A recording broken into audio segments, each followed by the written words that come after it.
ಇವತ್ತು ಏನು ನಿಮಗೆಲ್ಲ ಗೊತ್ತಿದೆ, ಸನ್ಮಾನ್ಯ ಶ್ರೀ ಸಿದ್ದರಾಮಯ್ಯ ಸಾಹೇಬರು 700 ಕೋಟಿ ಜನರ ಆಶೀರ್ವಾದ ಪಡೆದಿರೋರು, ದೀನದಲಿತರ ನಾಯಕರು, ಆಮೇಲೆ ಎಲ್ಲ ವರ್ಗದ ನಾಯಕರಾದ ಸನ್ಮಾನ್ಯ ಶ್ರೀ ಸಿದ್ದರಾಮಯ್ಯ ಸಾಹೇಬರು ನಿನ್ನೆ ರಾಜೀನಾಮೆಯನ್ನು ಸಲ್ಲಿಸಿದ್ದಾರೆ ಹೈಕಮಾಂಡ್ ಅವರ ಆದೇಶ ಮೇರೆಗೆ.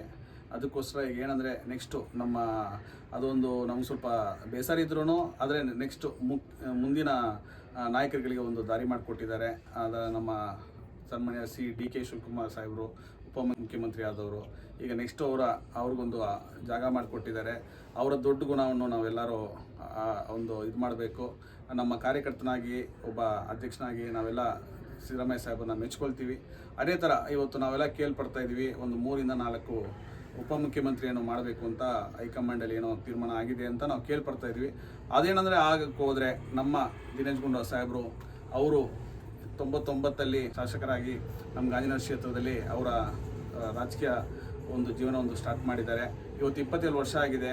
ಅವ್ರ ತಂದೆ ಒಬ್ಬ ರಾಜ್ಯದ ಮುಖ್ಯಮಂತ್ರಿ ಆಗಿದ್ದರೂ ಕೂಡ ಅವರು ಈ ರಾಜ್ಯಕ್ಕೆ ಮತ್ತು ಒಬ್ಬ ಕಾರ್ಯಕರ್ತನಾಗಿ ಅವ್ರ ಜೀವನವನ್ನು ಸ್ಟಾರ್ಟ್ ಮಾಡಿ, ರಾಜಕೀಯ ಜೀವನವನ್ನು ಸ್ಟಾರ್ಟ್ ಮಾಡಿ ಇವತ್ತು DCC ಅಧ್ಯಕ್ಷನಾಗಿ, ಆಮೇಲೆ ಯುವ ಕಾಂಗ್ರೆಸ್ ಅಧ್ಯಕ್ಷರಾಗಿ, ಮತ್ತು ಇವತ್ತು KPCC ಇವತ್ತು ಏನಾದರೂ ಒಂದು ರಾಜ್ಯದಲ್ಲಿ ಒಂದು ದೊಡ್ಡ ಸ್ಥಾನ ಇದ್ದರೆ ಪಕ್ಷದಲ್ಲಿ ಅದು KPCC ಅಧ್ಯಕ್ಷರ ಸ್ಥಾನ.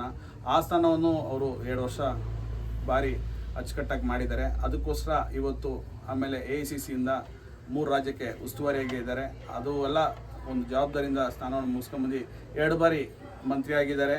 ಒಂದು ಸತಿ food and civil supply minister ಆಗಿದ್ದರು, ಆವಾಗ ಸಿದ್ದರಾಮಯ್ಯ ಅವರು CM ಆಗಿದ್ದರು. ಆ ಟೈಮಲ್ಲಿ ಅವರು ಕೊಟ್ಟಿರೋ ಇದು ಗೊತ್ತಿದೆ ನಿಮ್ಮೆಲ್ಲರಿಗೂ. ಅವರೇ ಅನ್ನ ಬಗ್ಗೆ ಒಂದು ಸ್ಕೀಮನ್ನು ತಂದಿದ್ದಾರೆ ನಮ್ಮ ದಿನೇಶ್ ಗುಂಡೂರಾವ್ ಸಾಹೇಬರು. ಸೊ ಈ ಥರ ಒಬ್ಬ ನಾಯಕರಿಗೆ, ಯುವ ನಾಯಕರಿಗೆ, ಡಿ ಕೆ ಸಾಹೇಬರು ಹೆಂಗೆ ಯುವಕರಿಗೆ ಒಬ್ಬರಿಗೆ ಸಿದ್ದರಾಮಯ್ಯ ಸಾಹೇಬರು ಅವಕಾಶ ಮಾಡಿಕೊಟ್ಟಿರ್ತಾರ. ಹೈಕಮಾಂಡ್ಗೆ ನಮ್ಮ ಮನವಿ ಏನಂದರೆ AICC ಅಧ್ಯಕ್ಷರಾದ ಮಲ್ಲಿಕಾರ್ಜುನ ಸಾಹೇಬರಿಗೆ ಮತ್ತು ಸೋನಿಯಾ ಮೇಡಮ್ಗೆ, ರಾಹುಲ್ ಸಾಹೇಬರಿಗೆ ಎಲ್ಲರಿಗೂ ನಮ್ಮ ಮನವಿ ಏನಂದರೆ ಈ ಥರ ಬಂದ್ಬಿಟ್ಟು ಒಬ್ಬ ಒಳ್ಳೆ ಸಾಹೇಬರು, ಒಬ್ಬ ಲೀಡ್ರ್ ಕರ್ನಾಟಕದಲ್ಲಿ ಇದ್ದಾರೆ ಅಂದರೆ ಒಂದು ಅಲಿಗೇಷನ್ಸು ಇಲ್ಲದೆ ಲೀಡ್ರ್ ಯಾರಂದ್ರೆ ದಿನೇಶ್ ಗುಂಡೂರಾವ್ ಸಾಹೇಬರು. ಅವ್ರಿಗೆ ಉಪಮುಖ್ಯಮಂತ್ರಿ ಸ್ಥಾನವನ್ನು ಕೊಟ್ಟರೆ ಸೂಕ್ಷ್ಮವಾಗಿರ್ತದೆ ಮತ್ತು ಕಾಂಗ್ರೆಸ್ ಇನ್ನೂ ಬಲವಾಗಿ ಕೆಲಸ ಮಾಡುತ್ತೆ. ಯುವಕರು ಅವ್ರ ಪರವಾಗಿದ್ದಾರೆ ಅನ್ನೋದು ನಮ್ಮ ಮನವಿ. ಇದು ಒಂದು ಮನವಿ ಅಪೀಲ್ ಮಾಡೋದು ತಡ ಅಂತ ಅನಿಸಿಲ್ವಾ ನಿಮಗೆ? ಇಲ್ಲ, ಈಗ ನೋಡಿ, ಈಗ ನಿನ್ನೆನೇ ರಾಜ್ಯದ ಮುಖ್ಯಮಂತ್ರಿ ರಾಜೀನಾಮೆಯನ್ನು ಸಲ್ಲಿಸಿದ್ದಾರೆ. ಇನ್ನು ಎಲ್ಲರಿಬ್ಬರು ಡೆಲ್ಲಿಗೆ ಹೋಗಿದ್ದಾರೆ, ಉಪಮುಖ್ಯಮಂತ್ರಿನೂ ಮತ್ತು ಸಿದ್ದರಾಮಯ್ಯ ಸಾಹೇಬರು. ಈಗ ನಾವು ಮಾಧ್ಯಮ ನಿಮ್ಮಿಂದನೇ ನಾವು ಕೇಳ್ಪಡ್ತಾ ಇದ್ದೀವಿ, ಈ ಥರ ಬಂದ್ಬಿಟ್ಟು 3 ರಿಂದ 4 ಉಪಮುಖ್ಯಮಂತ್ರಿ ಮಾಡಬೇಕು ಅಂತ ಹೈಕಮಾಂಡ್ ಹೇಳ್ತಾರೆ. ಅದನ್ನು ನಿಮ್ಮ ಮಾಧ್ಯಮ ಮುಖಾಂತರ ನಾವು ಕೇಳ್ತಾ ಇದ್ದೀವಿ, ಕಾರ್ಯಕರ್ತರಾಗಲಿ ನಾಯಕರುಗಳಾಗಲಿ. ಸೊ ನಮ್ಮ ಮನವಿ ಏನಂದರೆ ಇವತ್ತು ದಿನೇಶ್ ಗುಂಡೂರಾವ್ ಸಾಹೇಬರು ಉಪಮುಖ್ಯಮಂತ್ರಿ ಆಗಬೇಕು ಅನ್ನೋದು ಏನಂದರೆ ಅವ್ರಿಗೆ ಎಲ್ಲ ಅನುಭವನೂ ಇದೆ. ಆಮೇಲೆ ಒಬ್ಬ ಯುವ ನಾಯಕರು ಇವತ್ತು ರಾಜ್ಯದಲ್ಲಿ ಅಂದರೆ ವಿತೌಟ್ ಎನಿ ಅಲಿಗೇಷನ್ಸ್ ಅಂದರೆ, ಆಮೇಲೆ ಇವತ್ತು ನೀವು ನೋಡ್ಬೋದು ಆರೋಗ್ಯ ಇಲಾಖೆಯಲ್ಲಿ ಎಷ್ಟು ದೊಡ್ಡ ಕೆಲಸ ಮಾಡ್ತಿದ್ದಾರೆ. ಇದು ಮುಂದೆ ಯಾರೋ ಆರೋಗ್ಯ ಇಲಾಖೆಯಲ್ಲಿ ಕೆಲಸ ಮಾಡಿಲ್ಲ, ಇದು ಮುಂದೆ ಮಾಡ್ತಾರ ಇಲ್ವ ನಂಬಿಕೆ ಇಲ್ಲ. ಆದರೆ ನಮ್ಮ ದಿನೇಶ್ ಗುಂಡೂರಾವ್ ಸಾಹೇಬರು ಮಾಡಿರೋ ಕೆಲಸಗಳು ನೀವೆಲ್ಲ ನೋಡ್ಬೋದು.